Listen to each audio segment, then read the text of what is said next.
Good morning, student. Today we will study the classification of kingdom fungi. In the previous video, we studied about the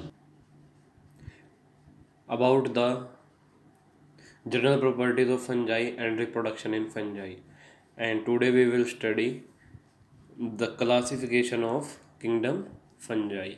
So, first of all, we should know the kingdom fungi is divided into four classes. How much classes? Four classes.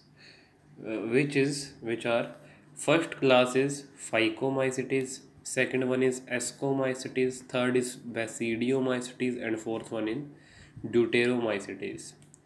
So these classes have certain features and some differences which distinguish one class from the another class.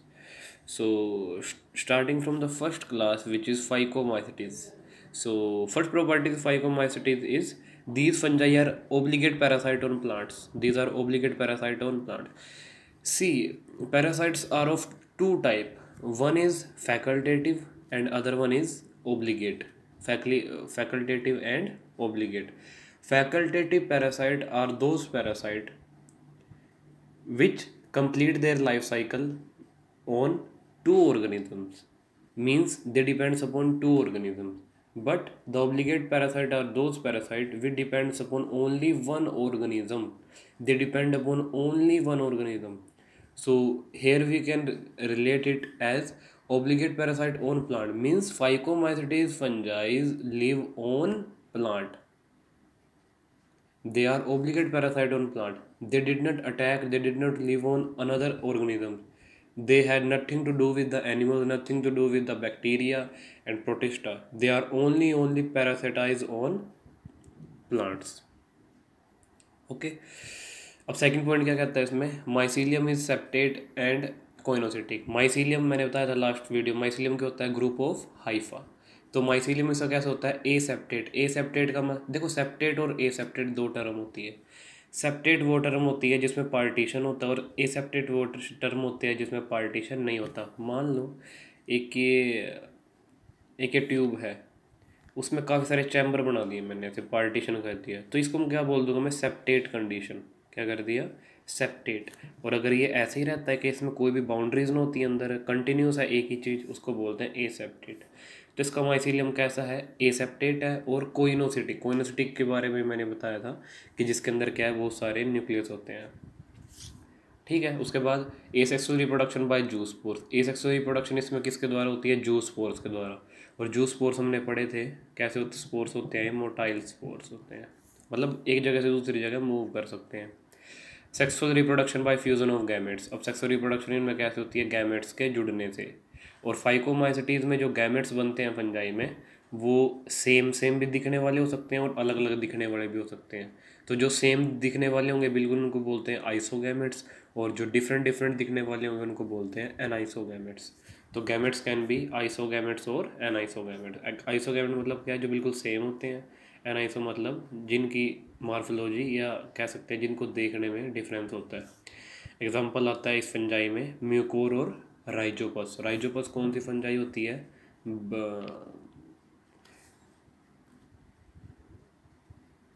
Bread mould. कौन सी होती है?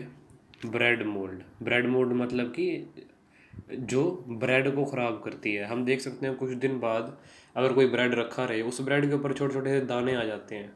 वो क्या होती है? Fungi होती है. कौन सी? राइजोपस. तो इसलिए इसको बोलते हैं ब्रेड मोल्ड. सेकंड क्लासिफिकेशन में क्लास आती है इसकी एस्कोमाइसिटीज़. देखो, एस्कोमाइसिटीज़ का कॉमन नेम क्या है? Sac fungi. तो क्या बोलते हैं? Sac fungi. सैक फंजाई क्यों बोलते हैं? क्योंकि सैक का मतलब होता है गुच्छा, और एस्कोमाइसिटीज़ में जो स्पोर्स बनते हैं, एस्कोस्पोर्स, वो गुच्छे में रहते हैं जिसको एस्कोकार बोलते हैं. ठीक है. तो इसलिए इनको बोलते हैं sac fungi. They are multicellular except yeast. Ascomycetes के सारे मेंबर कैसे होते हैं? Multicellular. लेकिन एक फंजाई इस क्लास में ऐसी है जो यूनिसेलर होती है, उसका नाम क्या है? Yeast. Mycelium is branched and septate. इसका माइसीलियम कैसा है? ब्रांच. ब्रांच मतलब कि जो बटा हुआ है काफ़ी उसमें, ब्रांचेस में. And septate. सेप्टेट मतलब कि अभी समझाया था कि जिसके अंदर क्या है, माइसीलियम में बाउंड्रीज है ऐसे। Asexual reproduction by conidia. इसमें एसेक्सुअल रिप्रोडक्शन कैसे होती है, कोनिडिया के द्वारा। कोनिडिया भी स्पोर्स होते हैं जो कहाँ पे बनते हैं, किसी भी फंजाई में एक्सोजीनियसली। एक्सोजीनियसली मतलब बाहर की तरफ बनते हैं। और ये कैसे स्पोर्स होते हैं, नॉन मोटाइल, मतलब जो मूव नहीं कर सकते, नॉन मोटाइल होते हैं। Sexual reproduction by ascospores. और सेक्सुअल रिप्रोडक्शन इनमें किसके द्वारा होती है, एस्कोस्पोर्स के द्वारा। ठीक है, देखो स्पोर्स क्या होते हैं, ये स्पोर्स मान लो बन जाते हैं, और जहाँ भी ये स्पोर्स फिर गिरते हैं उड़ के या टूट के पेरेंट बॉडी से, वहीं से क्या नई फंजाई डेवलप कर जाती है। एग्जाम्पल है इस क्लास का पेनिसिलियम। पेनिसिलियम क्या है, एक बहुत मेन फंजाई है। क्यों, क्योंकि ये यूज़ होती है एंटीबायोटिक्स बनाने के लिए। इससे एक एंटीबायोटिक्स बनती है पेनिसिलिन। तो पेनिसिलिन क्या है, जिसको अलेक्जेंडर फ्लेमिंग ने 1942 में सबसे पहले डिस्कवर किया था कि पेनिसिलियम से क्या बनती है, पेनिसिलिन मेडिसिन बनती है। ठीक है, तो इसकी क्या है, इकोनॉमिक इम्पोर्टेंस बहुत ज़्यादा है। थर्ड इसमें क्लास आती है बेसिडियोमाइसिटीज़। तो बेसिडियोमाइसिटीज़ क्या होती है, the mycelium is branched and septate. इसका भी जो माइसीलियम है, मतलब कि जो ग्रुप ऑफ हाइफा है इसके अंदर भी वो कैसे हैं, ब्रांच है और सेप्टेट है।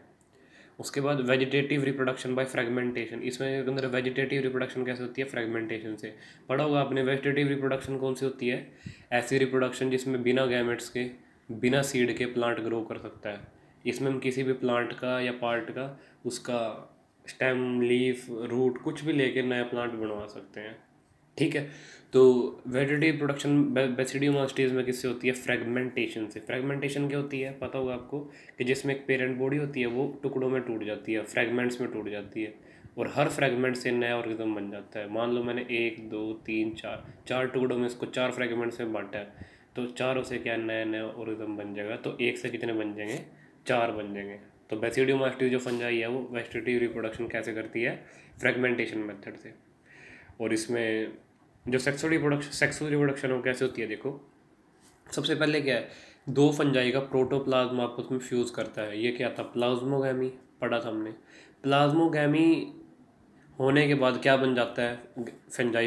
प्लाज्मोगैमी में क्या होता है, दो फंजाई का जो प्रोटोप्लाज्म है वो आपस में फ्यूज़ करेगा, और उससे क्या स्ट्रक्चर बन गई है, बेसिडियम। क्या बन जाता है, बेसिडियम। और बेसिडियम बनता किसके अंदर है, बेसिडियो कार्प में। किसके अंदर बनता है, बेसिडियो कार्प के अंदर। उसके बाद बेसिडियम, इस बेसिडियम के अंदर क्या हो जाती है, मियोसिस। और मियोसिस मैंने बताया था, दो तरीके की डिवीज़न होती है, माइटोसिस और मियोसिस।